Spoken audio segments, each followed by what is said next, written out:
Need to simplify things a little bit, so let's consider today's study lesson 1, and we'll deal with the 70 weeks of Daniel. And we need to ask a couple of questions. Why is there 70 weeks? What is the purpose of it?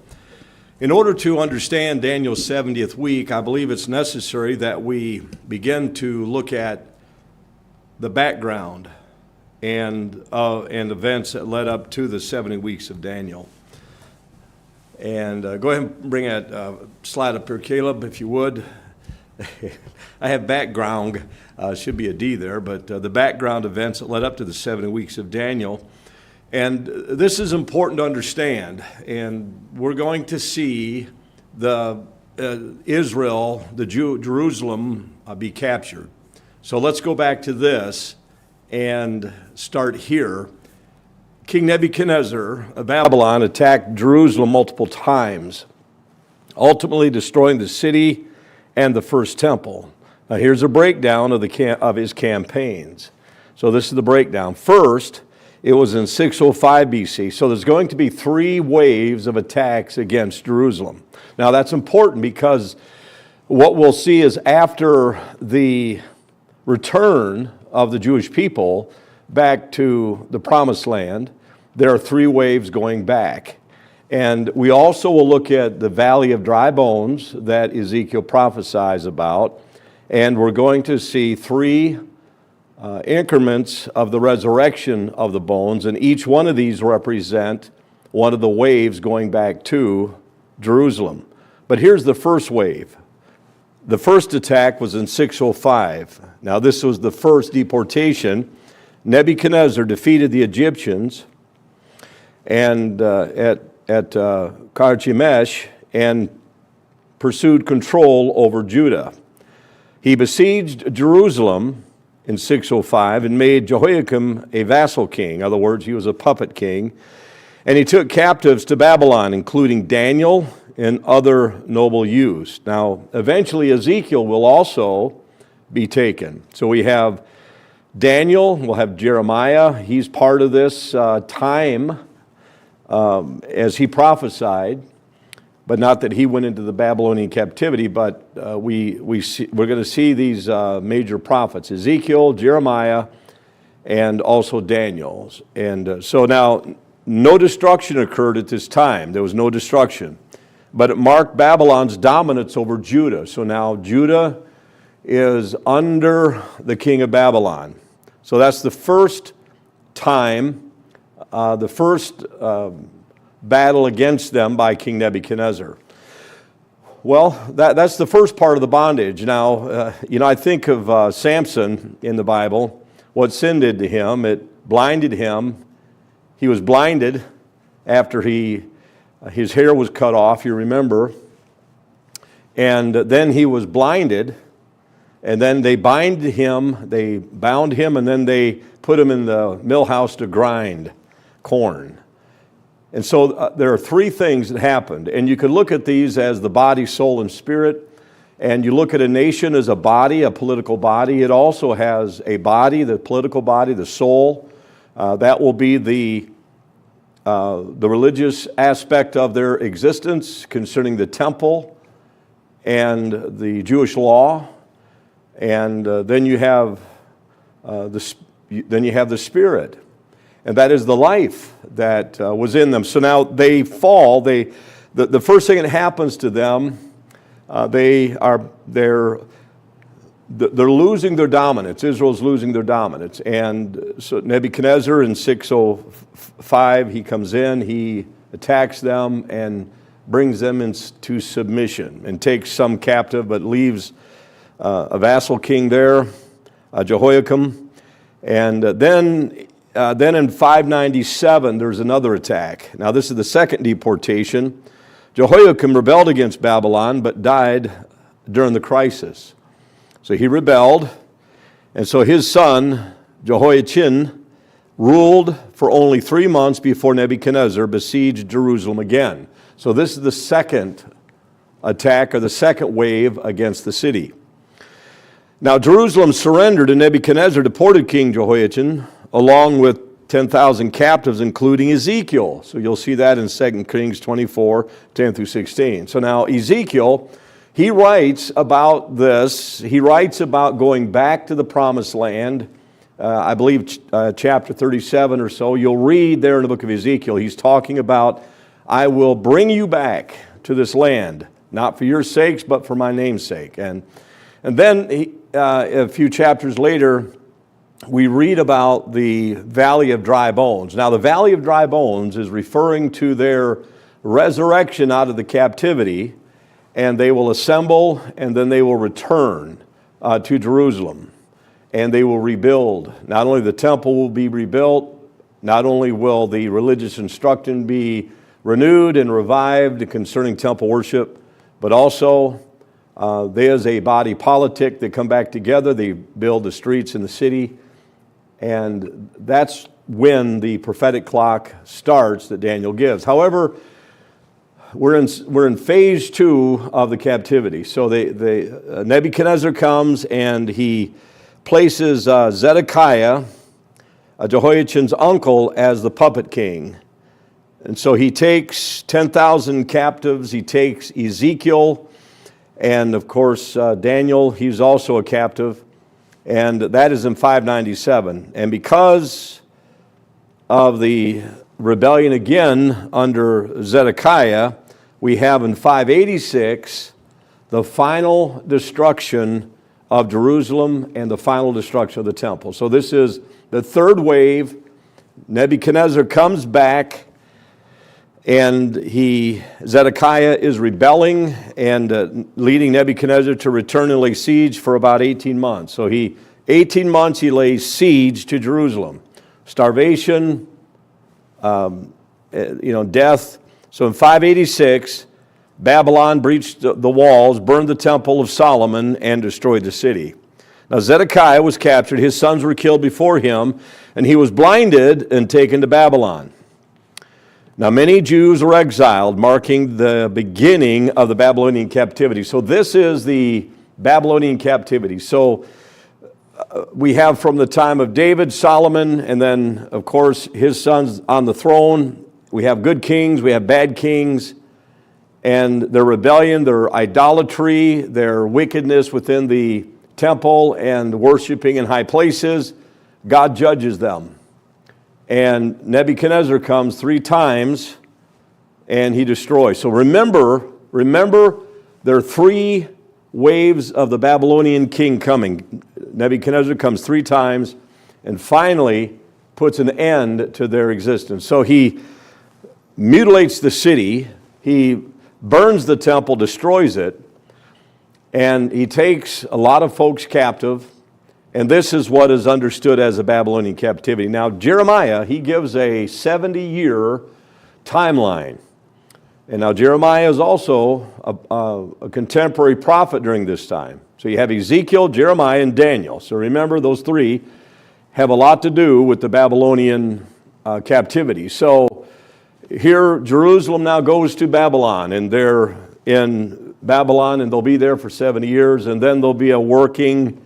Of course, Babylon falls to the Persians and so forth, and there'll be a new kingdom set up. And nevertheless, they're in Babylon, and they will leave Babylon in 3 phases. And they'll return to the land in 3 phases. Now, it's just good to look at the 3 phases as representing, and metaphorically, if you will, the body, soul, and spirit. Not only as a people, a body politic as a nation, but also individually. Now we're going to see the 3 phases of the return. So here's a summary, though, of Nebuchadnezzar's attacks on Jerusalem. So here's a summary. 605, the first attack, the first deportation. Daniel is taken at that time. 597, the second attack, the second deportation. Ezekiel is taken at that time. 586, the final attack, destruction of the temple and the city. Each attack escalated, leading to the complete destruction of Jerusalem in 586 BC, fulfilling the prophetic warning of Jeremiah chapter 25, 8 through 11. So they now are completely overwhelmed and taken. So here's another snapshot of this. Babylonian captivity under Nebuchadnezzar. The Chaldeans retook Jerusalem in 586. Nebuchadnezzar then leveled Jerusalem to the ground. He destroyed the temple, captured the king, took him and thousands of Judah's people to Babylon. In Jewish history, this became known as the Babylonian exile.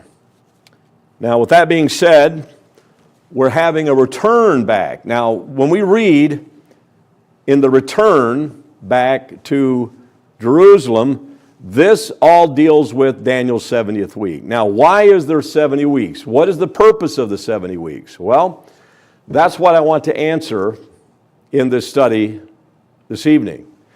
There's a reason for the 70 weeks, and we need to define that reason. What is the reason for 70 weeks? Why? Well, let's look at the return now. Is there in the captivity, a 70-year captivity? We see the return of the Jews from Babylon. Captivity happened in three main phases, each led by a key figure. So we'll look at the key individual, the key figure, what they did in the phases. So we'll break this down. And so again, remember, there were three phases of captivity. Now there's three phases of restoration. Okay?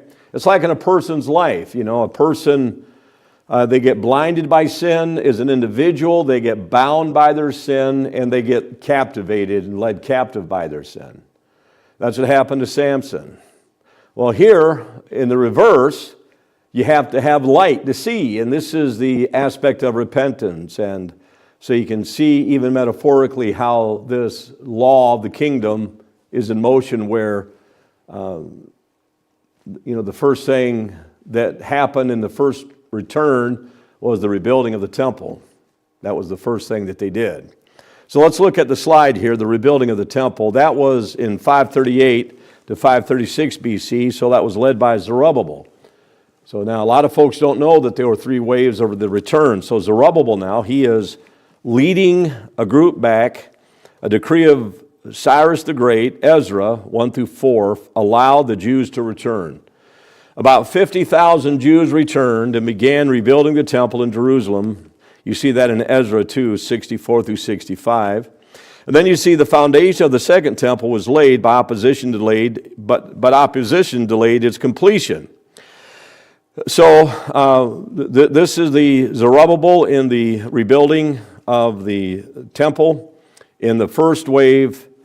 Now the second return in 458 BC was led by Ezra. Now Ezra, a scribe, a priest, led a similar group back under the decree of King Artaxerxes of Persia. Now the Babylonian captivity, remember, they've fallen. That's that vision that Nebuchadnezzar had that Daniel interpreted, where Nebuchadnezzar was in chapter 2 of Daniel. Nebuchadnezzar is the lion, and then you have then you have the bear, and then you have the leopard. So you have Persia, or you have the goat, and so the Babylonian, the head of gold, falls to the Persian Empire, which is the breast of silver, I should say. And so now this is in this time frame. So as Babylon is changing, the children of Israel now will come out from there. They were captured under King Nebuchadnezzar, the Babylonians. Now the Babylonian or the Chaldean, the area of Babylon is now under the kingship of the Persians. And so this is where Ezra now, he goes back with the king's decree, and what he does, this return focused on the spiritual and religious reforms, as many Jews had intermarried with non-Israelites. So after the 70 years of bondage, the Jews that go back, there needs to be a reform. There needs to be a religious reform. So the Jews in Babylonian captivity are not Jews in religious practice, if you will. And so what Ezra does, he reinstitutes religious reform. And so they're, again, learning how to, being the temple is built, they're learning how to offer sacrifices and so forth according to the law of Moses. And so they're being re-indoctrinated again in these responsibilities. So it's the reform. That happened in 458. Now, with the temple built and the reform, Now we're looking at a body politic restoration. So they'll be restored, shall we say, politically and socially. And Nehemiah, this is under Nehemiah. Now this is in 445 BC. Now this is the important date because from this time is 445, and we'll read in a moment Daniel 9:24.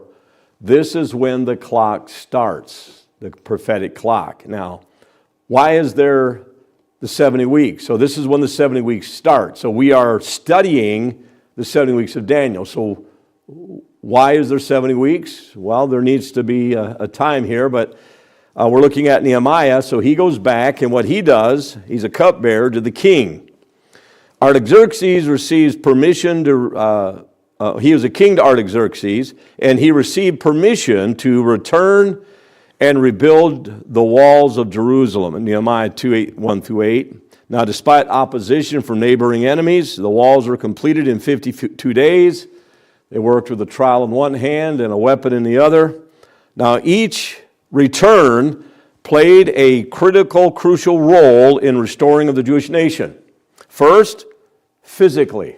That was under Zerubbabel. That's when they built the temple. Then, spiritually, under Ezra. That's when they had the spiritual reform, the renewal, if you will, of the religious law. And then finally, politically and socially, this is the physical aspect of it, where they as a people. Now, the reason why this is important, because we're going to look at Ezekiel's vision of prophecy concerning the valley of dry bones. So here you have the three waves going back. One represents the physical, the other the spiritual, and then you have the political, the social, and the political. This is the identity of a body politic. So this is where we have these three things, and we'll break this down a little more as we go. So let's look at Ezekiel now 37. So this is the famous passage of Scripture, the valley of dry bones. So the valley of dry bones. Now, Ezekiel 37, 1-6 says this: "The hand of the Lord was upon me and carried me out in the spirit of the Lord and set me down in the midst of the valley which is full of bones." Now this valley, if I could tell you what it is, it would represent the captivity of the nation of Israel. This is their captivity. So they're scattered, they're there, and then he says in verse 2, so this is the Babylonian captivity, they're scattered now. "And he caused me to pass by them round about, and behold, there were very many in the open valley, and lo, they were very dry." They were just no purpose, they were dry, their purpose for existence wasn't being lived out, they were dry. And he said unto me, "Son of man," the Lord now said this, "can these bones live? Can they be resurrected? And can they go back to the land where they came from? Can these bones live?" And I answered, "O Lord, thou knowest." Again he said unto me, "Prophesy upon these bones, and say unto them, O ye dry bones, hear the word of the Lord. Thus saith the Lord God unto these bones, Behold, I will cause breath to enter into you. You will rise, and you will build the temple. And I will lay sinew upon you, and bring you up flesh upon you, and I will cover you with skin. And I'll bring you back to Jerusalem to set up the spiritual reform, to exercise inside the temple, and put breath in you. And ye shall live, and ye shall know that I am the Lord God." So this is when you will return as body politic. You'll return and you will rebuild the walls, and you will build the streets, and you will build the houses that were destroyed by Nebuchadnezzar 70 years prior, or 70 years plus prior, and you will rebuild. And so this is what we see when he's saying here, can these bones live? He said, number one, I'll cause breath to enter into you. This is when they go back and rebuild the temple. This is the prophecy, and how it was fulfilled was in this fashion. "And I'll lay sinew upon you, and will bring flesh upon you. You will go back, and you there will have the spiritual reform in Jerusalem. And then I'll put breath in you. I'll put a life in you. You have a cause and a purpose now. Go back to Jerusalem and begin to rebuild." And then at that point, what we're going to find, though, is we'll read in a moment, that is when the clock starts. Now, the body, the soul, and spirit of the nation of Israel. Now, the flesh of skin of Zerubbabel rebuilding the temple, and the spiritual renewal of Ezra, and the breath of life as a nation under Nehemiah in rebuilding the walls and the street of the city. Regardless which one you apply, to these, but nevertheless there's three, and I believe this is what Ezekiel is trying to explain to us, that there will be, these people will rise, and they will stand upon their feet, and they will return. So we have the breath of life as a nation under Nehemiah in rebuilding the walls and the street of the city. Now, each return played a crucial role in the restoring of the Jewish nation. Now, first physically, Zerubbabel, this is how I allocated it. Now, you could do it your way, but this is what I see. Physically, Zerubbabel, rebuilding of the temple. Then spiritually, Ezra, that is the renewal, if you will, the religious renewal. And then finally, the political and social, that is the life that they have an identity once again. They have this life. And so they go back to the land of Israel. Now, this is where we come into the 70 weeks of Daniel. Now, so when we start in verse 24, this, again, I'm kind of hitting this lightly. I do not want to overwhelm the students here. But understand, when they go back, they are going to, when they go back to rebuild the walls and the streets of the city, that's when the prophetic clock of 70 weeks begin, all right? A day for a year. So 490 some odd years, according to the Jewish calendar, and we'll look at that later again, how we calculate that out. But let's read verse 25 here, okay? Verse 25, know therefore and understand that from the going forth of the third wave, that going forth of the commandment to restore and to rebuild Jerusalem. So he starts, and this is 445 BC. So from the going forth at 445 BC of the commandment to restore and to build Jerusalem. So when they left Babylon, the clock started. So 494 years, according to Jewish calendar, would take place until John the Baptist in the Jordan River. So I'll bring you right up to that point in time. So again, the verse. Now, from the going forth, 445 BC, of the commandment to restore and to build Jerusalem unto the Messiah. In other words, Jesus Christ, the prince shall be 7 weeks and 62 weeks. So a score is 20, 60 is 60. So you got 60, and then you have 7 weeks. So 7 weeks plus 60, which is 20, 60 weeks in 2, which is 62. 62 plus 7 makes 69. That brings you right up to the Messiah. So in other words, it doesn't include the Messiah, it brings you right up to him. And when was the Messiah revealed?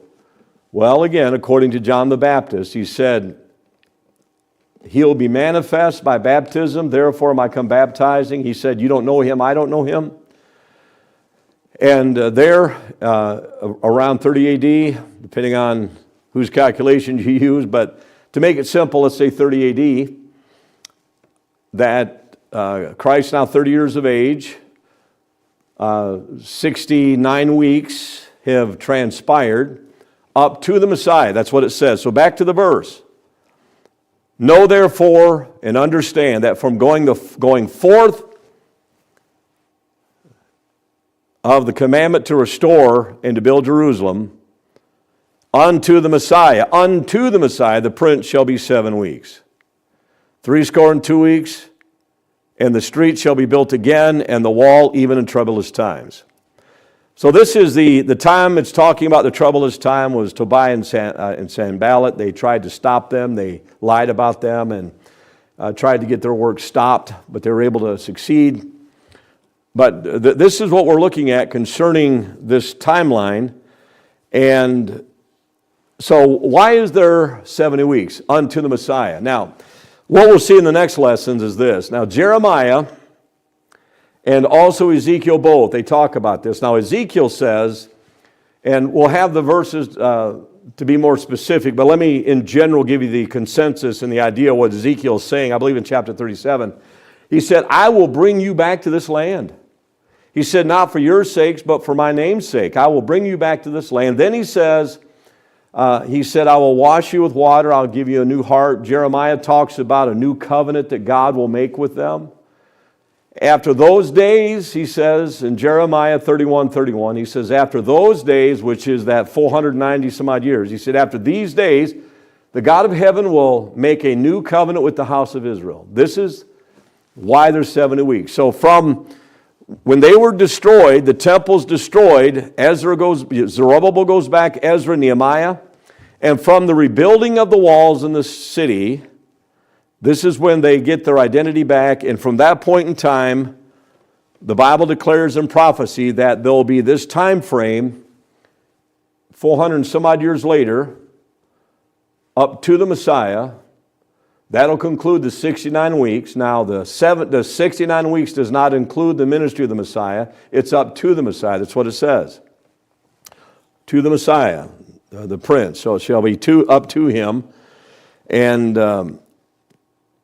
so the reason for the 70 weeks bringing us up to the Messiah is that in the 70th week, Daniel now is saying that 70 weeks are determined. And this is where we'll pick up next week. He says 70 weeks are determined. So the 70th week is the week that he will make a new covenant with the house of Israel. So from that, the whole reason for the weeks of Daniel, it has nothing to do with the book of Revelation. It has nothing to do with it. It has all to do with Christ coming and making a new covenant with the house of Israel. So that is what that 400 some odd year wait period is, until the image that Daniel had there, that Nebuchadnezzar dreamed, and you have Babylon, you have Persia, the Greek Empire, and then the Roman Empire. So when time elapses, that's why there's that 494 years, because the nations have to overtake each other, where Babylon falls to Persia, Persia falls to the Greek Empire, Alexander the Great, and then the Greek Empire that's divided into 4 regions under the 4 different kings, Cassander, Lysicamus, Ptolemy, and there's another one. But anyhow, you have the 4, and then when Caesar Augustus wins the battle against Cleopatra, Mark Antony, and the rebellion, that is when the Roman Empire now is the dominant rulership of the world, according to the vision of Daniel, or the dream that he interpreted, where he says in Daniel 2:44, in the days of these kings, which is the Roman Empire, the God of heaven will set up a kingdom. This is when Christ now, this is at the time the kingdom will be set up, in the time of the Roman Empire. Christ was born in the day of Caesar Augustus. Now we know that by the Christmas story. And so now it is time, in the day of these kings, the God of heaven will set up a kingdom. So what happens is Christ is born in the day of the first emperor of the dominant power of the world, according to the Daniel 2, of the supreme power of the world, where now the Rome is the ruler of the world. The Greek Empire has come to a conclusion. They're subservient now to Rome. And so Caesar Augustus is the king. Christ is born. 30 years later, Tiberius is Caesar. And this is when John was baptizing, in the day of Tiberius. And Christ appears, and lo and behold, he's revealed. Now, that concludes the 69 weeks. But 70 weeks, now we got the 70th week, are determined to bring in everlasting righteousness, reconciliation for iniquity. Let me just read it to you. I should have it on the slide, but we'll have it next week. So he says 70 weeks are determined now. 70 weeks are determined upon thy people and upon the holy city, thy holy city, to finish transgression, to make an end of sins, to make reconciliation for iniquity, and to bring in everlasting righteousness, and to seal up the vision and prophecy, and to anoint the most holy. Now, next week, I'll show you what Ezekiel says, what Jeremiah says. As they're in captivity, Ezekiel told them that they're going to get a new heart. They'll be washed with pure water. And Jeremiah says, in Jeremiah 31, he says, after those days, the 69 weeks, he will make a new covenant with the house of Israel. What covenant? The word covenant in the Bible is the same word for testament. Paul quotes that passage in Hebrews chapter 8. He said, after those days, the God of heaven will make a new covenant with the house of Israel. And he'll give them a new heart. He will be their God, and they will be his people. That is what Jesus established in the middle of the 70th week. So in the midst of the week, he will make a covenant. And that's what he did. Jesus Christ made a covenant when he died on the cross. The covenant now was made force, and that's what we understand as the New Testament covenant he made with the house of Israel. So this is why there's 70 weeks. Because the reason why it's so long is the nations had to build where Rome would become this dominant power, because this has a lot to do with the gospel spreading around the world. When in the Roman Empire, according to God's sovereign will and God's sovereign choosing.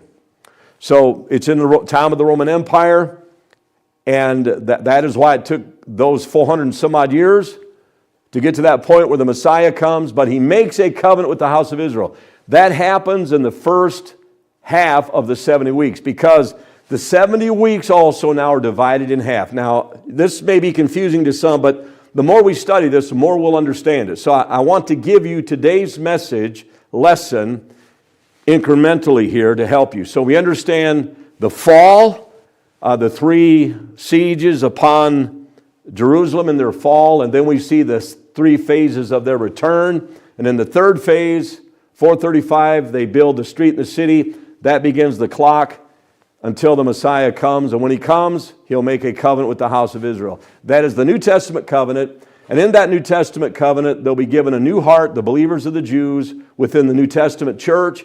And some will say, well, are you saying that the church replaces Israel? Not at all. I'm saying the church is the fullness of Israel, because it's a covenant just like the Mosaic covenant was at Mount Sinai. It made Israel what they were, if they would accept it. But you see, they rejected it, and that's why they went into captivity.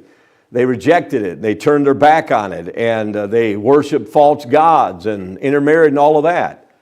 So here we have, he said, I'll be your God, and you will be my people. That's part of that new covenant he made with them. And so when Christ died on the cross, he, in the upper room with his disciples, he said, in this cup is the blood of the New Testament.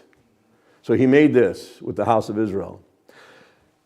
That's the whole purpose of the 70 weeks, to get to that point of the new covenant. Now, the second part of Daniel's 70th week is the destruction of Jerusalem again.